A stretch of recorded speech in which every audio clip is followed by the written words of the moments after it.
उन सब ने मिलके सब कुछ किया। अकेला एक लड़का ये काम नहीं कर सकता। उनके पास 3 से 4 पिस्तौलें थी।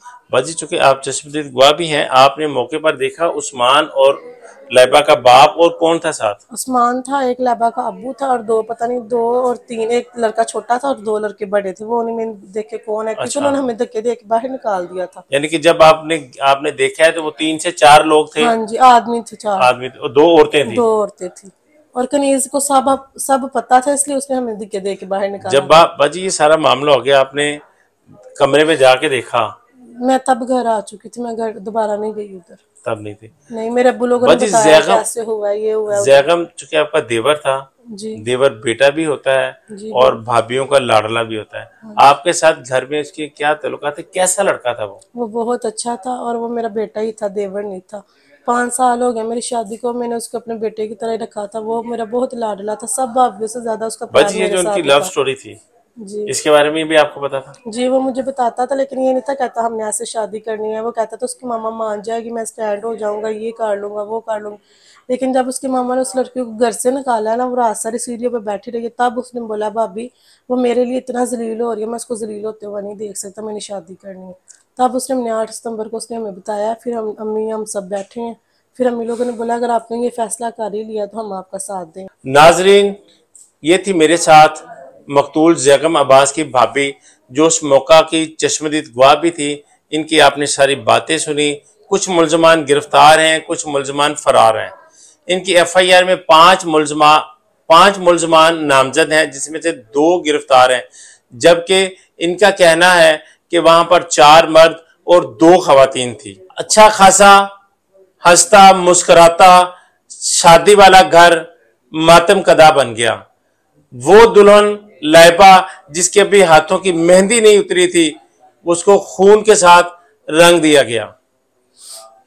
कौन कितना कसूरवार, इसका फैसला तो अदालत करेगी। आपने सबकी गुफ्तगू सुनी, बातें सुनी। आप कमेंट बॉक्स में अपनी राय का इजहार जरूर कीजिएगा। इसी के साथ अपने मेजबान राना दिलशाद को दीजिए इजाजत। अल्लाह हाफिज।